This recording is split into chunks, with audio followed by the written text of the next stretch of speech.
watching video after video of influencers talking about the next best product that you have to have, or that 5th Stanley water bottle you need to buy.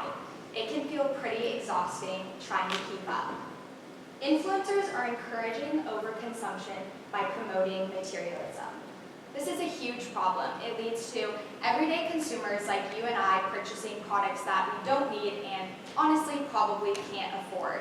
This then will encourage brands and large companies to keep producing products that aren't necessary, which will inevitably lead to waste, which is obviously a huge problem.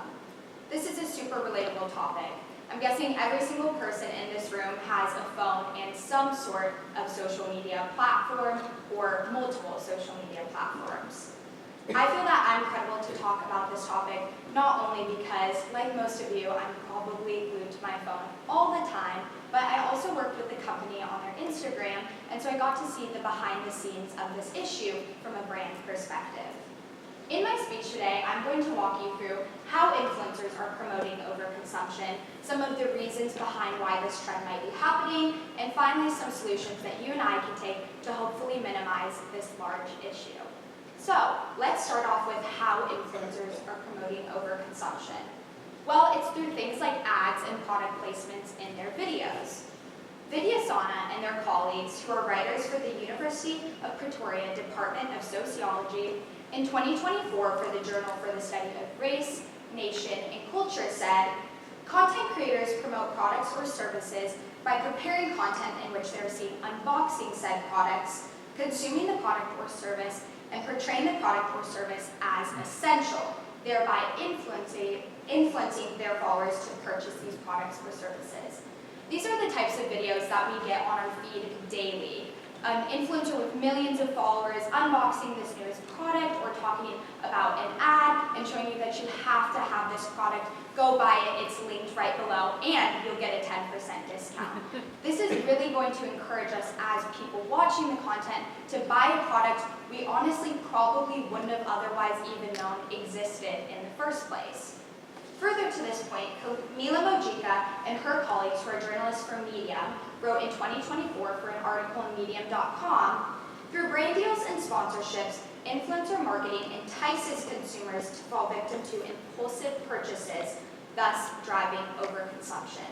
It's no secret that you're going to be more of an impulsive shopper when shopping online. Whereas if you're in a department store or physically at a store, you have the opportunity to interact with the product, touch it, decide if you actually like it, physically walk it up to the cash register, and you have to pay for it with real money. Whereas online, it's so much easier, your card is linked, you get the discount, and you're probably going to make a more impulsive purchase than you would otherwise.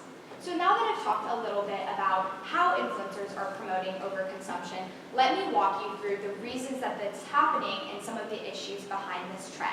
It really all comes down to the brands. Rises in things like brand sponsorships and affiliate programs with influencers is pushing this issue of overconsumption. Gail Ogren and their colleagues, who are researchers for the Department of Communication Studies at the University of Antwerp, said in 2024 for the Journal of Marketing Management, organizations can use social media for marketing goals, such as to increase brand awareness, to attract consumers or clients, to change attitudes towards the brand, and to increase purchasing intent. We know that in the 21st century, if you want to get your message out, you're doing it on social media. And brands know this too. That's why they pay these influencers with millions of followers to talk about their newest product or their newest line of clothing, when otherwise we as consumers may have never known about it if it weren't for these social media followers. Lindsay Schmidt, who's a journalist with a specialty in eco-journalism, said in 2024 for the West Michigan Environmental Action Council, in these videos, creators will display recent purchases they have made on Amazon and encourage their followers to buy those items as well, claiming they have made their lives easier or more enjoyable in some way. This is a great example of a multi-billion-dollar company like Amazon paying these smaller influencers to talk about these products. And we see this all the time, specifically with Amazon. It's in my Amazon link tree. Go follow this, go link below, you'll get a discount. We see these types of videos all the time, and it reminds us that it's not just the influencers who bear the responsibility for this promotion, but really the brands with billions of dollars to spend on marketing for it.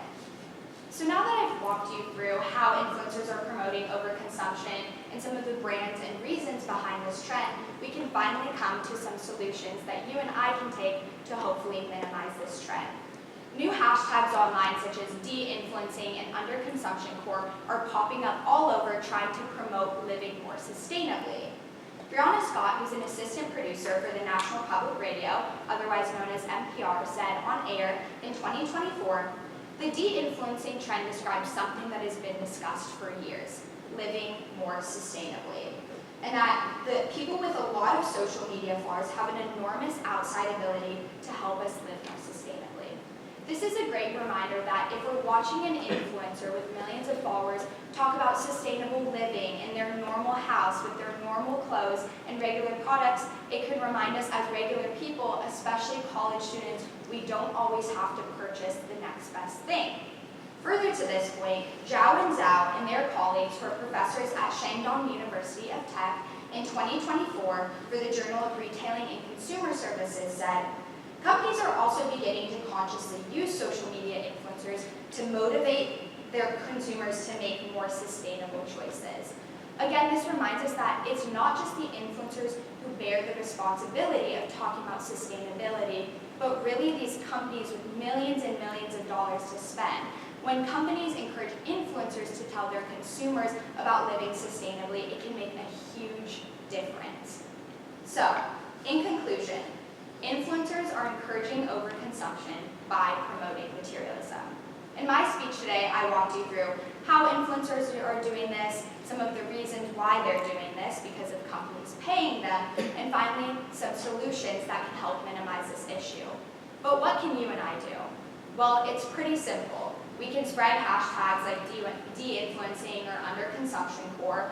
We can try to make sure that we keep our favorite brands and companies or influencers accountable about promoting sustainability rather than materialism. But the biggest and honestly easiest thing we can do is purchase less. So next time you're sitting in your bed late at night and you want to buy that 5th Stanley water bottle,